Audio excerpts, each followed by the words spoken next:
नुआपड़ा जिला सीनापल्ली ब्लॉक पंचायत समिति सभागृह ठारे नुआपड़ा जिलापाल मधुसूदन दास अध्यक्षतार ग्राम्य जलजोगाण संबंधी मुख्य समस्यार समाधान पाई एक दिवसीय समन्वय सम्मेलन अनुष्ठित हो जाइछि।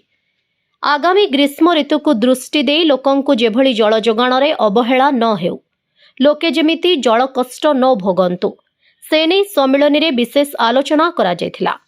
ग्राम्य जलजोगाण क्षेत्र में विभागीय जंत्री केशव साहू अवहेला तथा निष्क्रियता को नहीं जनप्रतिनिधि माने असंतोष प्रकाश करने सहित संपृक्त जंत्री उपरे बर्षिथिबा देखिबाकु मिलिथिला। कार्यक्रम रे ब्लॉक स्तरीय विभिन्न विभागीय अधिकारी कर्मचारी समेत विभिन्न पंचायतर जनप्रतिनिधि सामिल होइथिले। निज निज पंचायत अंतर्गत विभिन्न ग्राम रे देखा जाउथुबा पानीय जल जोगाण समस्या और तार आशु समाधान उपरे मतामत रखिथिले। विशेष करी सीनापल्ली ब्लॉक पानीय जल विभागर कनिष्ठ जंत्री केशव साहू उपरे समस्ते बर्षिथिले। कौनसी पानीय जल समस्या को नहीं जंत्री को जोगाजोग कले फोन ग्रहण करुनाहांती किंबा कौनसी पानीय जल समस्यार समाधान तत्परतार सहित करुनथिबा जिलापालंक ठारे अभियोग करथिले।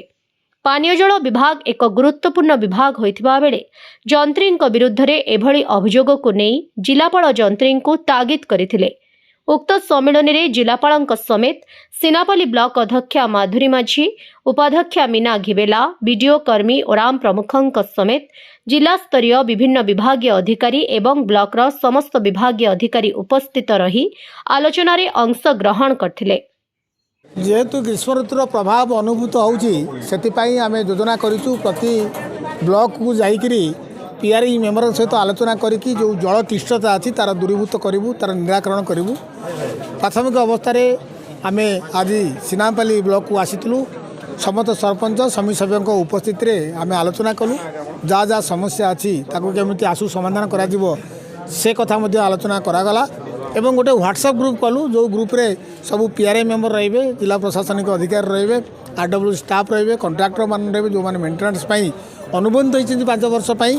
तेणु समस्तंकर सहयोगितार सहभागितार ए वर्ष जो जल क्लिष्टता रहिबो पानीय जलर ताकू दूरीभूत करिबो। नुआपड़ा जिल्लारू जगन्नाथ सागर रिपोर्ट, ओडिशा हाइलाइट समाचार।